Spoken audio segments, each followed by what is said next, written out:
Welcome to online sessions. See, in the last session, we have seen total utility and marginal utility. Now, in today's session, we are going to learn law of diminishing marginal utility, law of DMU. See, this is the most important topic in this lesson, so you have to be very careful. This law was first proposed by Professor Johnson but was discussed in detail by Professor Alfred Marshall in his book Principle of Economics, published in 1890. The law of DMU is universal in character. It is based on common consumer behavior that utility derived diminishes with the reduction in the intensity of a want. से जो law of DMU है, आपने तो marginal utility का last time देखा है. जैसे जैसे कंजम्पशन बढ़ रहा था, with every unit marginal utility जो है वो क्या हो रहा था, कम हो रहा था. तो जो लॉ ऑफ डीएमयू है is a universal character. It is based on consumer common behaviour that utility derived diminishes with the reduction in the intensity of want. जितना हमको यूटिलिटी मिलता है किसी एक प्रोडक्ट से, कमोडिटी से, वो रिड्यूस होता है. इट diminishes मतलब it goes down, it reduces with the reduction in the intensity of want. जब हमारा इंटेंसिटी ऑफ want जो है वो कम होगा तो जो यूटिलिटी है वो भी क्या होता है, डिराइव्ड डिमिनिश होता है. Utility derive also diminishes. Law statement of the law according to professor Alfred Marshall, other things remaining constant, the additional commodity which a person derived from a given increase in his stock of a thing diminishes with every increase in the stock that he has already. In other words, marginal utility that any consumer derives from successive unit of a particular commodity goes on diminishing as his or her total consumption of the commodity increases. In short, the more of a thing we have, the less you want to have more of it. अभी देखो यहाँ पे start हुआ है other things remaining constant. जो बाकी की चीज़ें हैं उसको कांस्टेंट रखा है. The additional benefit which a person derive, जो एडिशनल बेनिफिट किसी पर्सन को होता है from a given increase in his stock of a thing. जितना स्टॉक ऑफ थिंग्स मतलब एक नई नई चीज़ें जब आप ऐड करते हो तो जो एडिशनल जो बेनिफिट होता है, एडिशनल जो यूटिलिटी होता है from a given increase in his stock of a thing diminishes with the increase in stock that he already has. मतलब जितना वो चीज़ आपके पास बढ़ेगी उतना उसका इंटेंसिटी ऑफ वांट कम होगा और उतना यूटिलिटी, मार्जिनल यूटिलिटी क्या होगा, कम होते जाएगा. In other words, marginal utility that any consumer derive from successive unit of a particular commodity goes on diminishing as his or her total consumption of a commodity increases. In short, the more of a thing you have, the less you want to have more of it. See, यहाँ पे बहुत simple language में explain किया गया है. जो marginal utility जो हमें कमोडिटी से मिलता है, वो जितना ज़्यादा कमोडिटी आप कंज्यूम करते जाओगे उसका मार्जिनल यूटिलिटी क्या होगा, उतना ही कम होते जाएगा. मतलब जितना ज़्यादा आपका कंजम्पशन होता जाएगा उतना मार्जिनल यूटिलिटी कम होते जाएगा. In short, the more of a thing you have, the less you want to have more of it.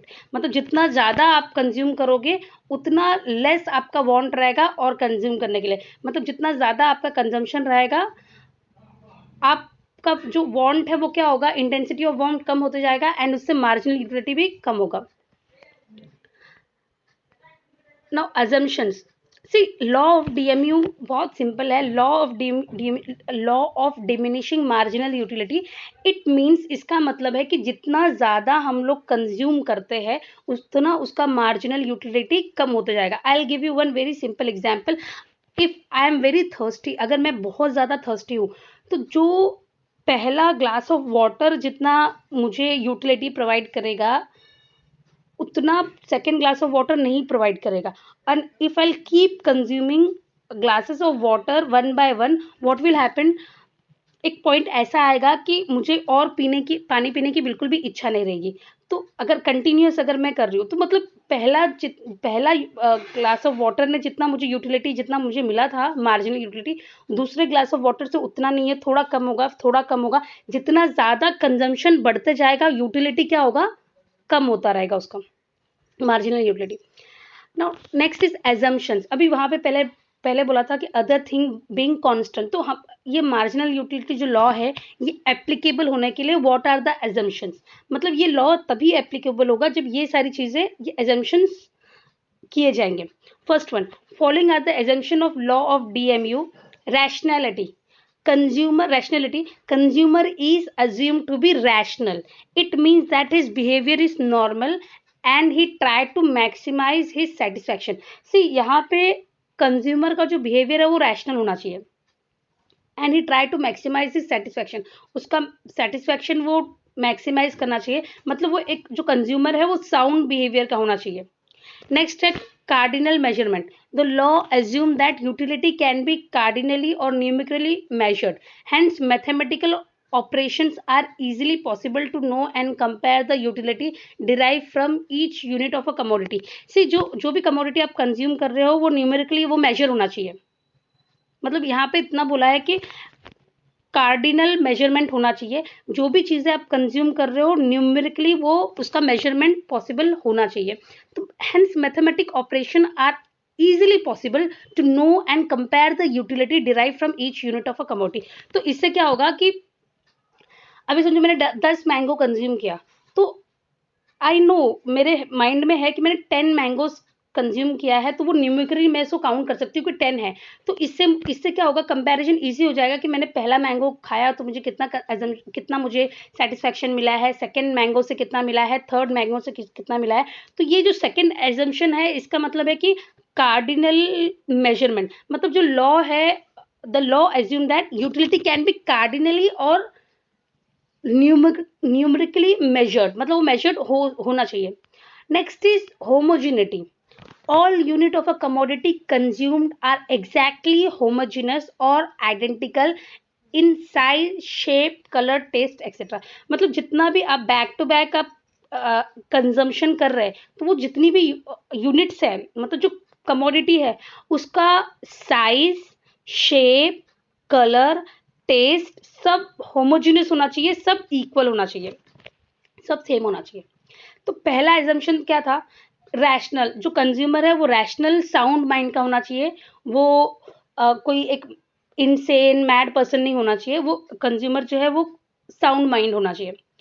Next क्या था, जो भी वो कार्डिनल मेजरमेंट होना चाहिए, मतलब जो भी यूनिट आप कंज्यूम कर रहे हो वो न्यूमेरिकली और cardinally it can be measured, वो मेजरमेंट होना चाहिए, उसका मेजर्ड होना चाहिए। थर्ड क्या है, होमोजीनियस, जितने भी आप यूनिट कंज्यूम कर रहे हो वो एग्जैक्टली होमोजीनियस होना चाहिए, identical in size, shape, colour, taste, etcetera. Fourth is continuity.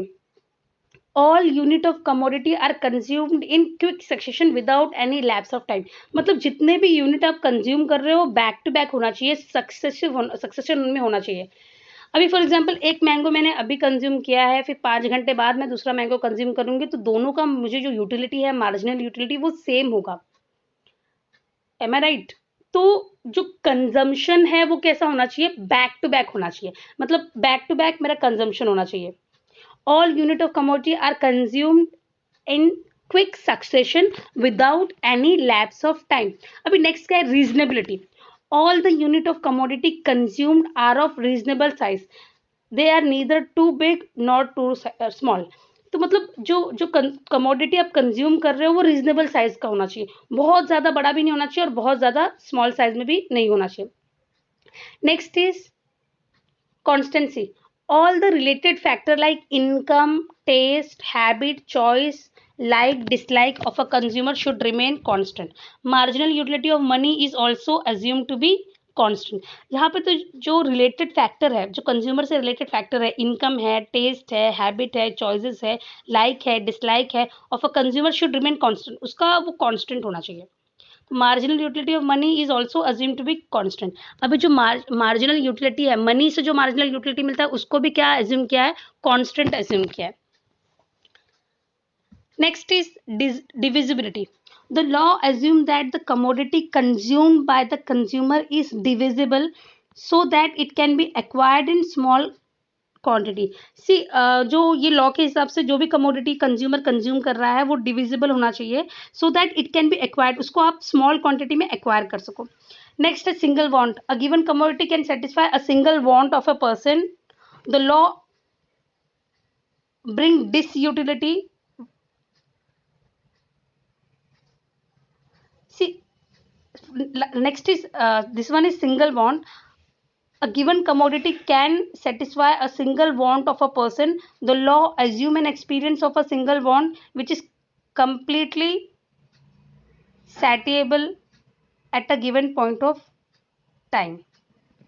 तो यहाँ पे जो लॉ है जो यहाँ पे जो मतलब जो कमोडिटी है वो सिर्फ एक सिंगल वांट को ही सेटिस्फाई करना चाहिए. तो the law assume an experience of a single want which is completely satisfiable at a given point of time. तो वो एक सिंगल वांट के लिए ही मतलब ये लॉ के हिसाब से एक सिंगल वांट ही आप कंप्लीट करने के लिए ट्राई करना चाहिए. तो यहाँ पे आपने एजम्पशंस देखा है. लॉ ऑफ पहले तो हमने लॉ ऑफ डीएमयू देखा है. लॉ ऑफ डीएमयू क्या है? Law of diminishing marginal utility. इसका मतलब है कि जितना हम लोग मतलब द मोर वी कंज्यूम, जितना ज़्यादा हम कंजम्पशन करते हैं जो मार्जिनल यूटिलिटी है वो कम होती रहती है. पहला प्रोडक्ट से पहला कमोडिटी से हमें जितना यूटिलिटी मिलता है मार्जिनल यूटिलिटी, सेकंड प्रोडक्ट से थोड़ा कम, उसके बाद फिर और कम और कम. तो ये लॉ के हिसाब से the more we consume the less the marginal utility keeps on decreasing. जितना ज़्यादा हम कंजम्पशन करते रहते हैं मार्जिनल यूटिलिटी डिक्रीज होता है. अभी इसके लिए तो एजम्पशंस क्या है, मतलब ये लॉ एप्लीकेबल होने के लिए देयर आर सर्टेन assumptions. कुछ assumptions है. पहला है रैशनैलिटी. जो कंज्यूमर है वो रैशनल बिहेवियर का होना चाहिए. He should be of sound mind, normal होना चाहिए. सेकेंड है कार्डिनल मेजरमेंट. जो भी आप कमोडिटी कंज्यूम कर रहे हो वो कार्डिनली और न्यूमेरिकली वो मेजरमेंट हो सकता है, मतलब मेजर हो जाना चाहिए. मतलब जैसे फॉर एग्जांपल मैंगो है तो आप क्या करोगे, आप 10 मैंगोज आपने कंज्यूम किया है तो वो न्यूमेरिकली आप उसको मेजर कर सकते हो. तो यहाँ पे जो भी आप कमोडिटी कंज्यूम कर रहे हो वो कार्डिनल मेजरमेंट उसका होना चाहिए. नेक्स्ट है होमोजिनिटी. जो भी यूनिट आप कंज्यूम कर रहे हो वो एग्जैक्टली होमोजिनस होना चाहिए. होमोजिनस मतलब size, shape, colour exactly same. Next है कंटिन्यूटी. जब आपका कंजम्पशन हो रहा है तो it should B continuous in nature. मतलब जो भी कमोडिटी का जब आप ये लॉ एप्लीकेबल होने के लिए जब भी आप कंज्यूम कर रहे हो आपका कंजम्पशन जो है वो कंटिन्यूअस इन नेचर होना चाहिए. It should be back to back. अगर टाइम गैप होगा तो ये लॉ अप्लाई नहीं होगा. नेक्स्ट है रीजनेबिलिटी. मतलब जो भी कमोडिटी है वो रीजनेबल साइज होना चाहिए. It should not be too big. वो बहुत बड़ा भी नहीं होना चाहिए, बहुत छोटा भी नहीं होना चाहिए. Next is constituency. मतलब जो अदर फैक्टर्स है आपको उसको क्या करना है, कॉन्स्टेंट करना है.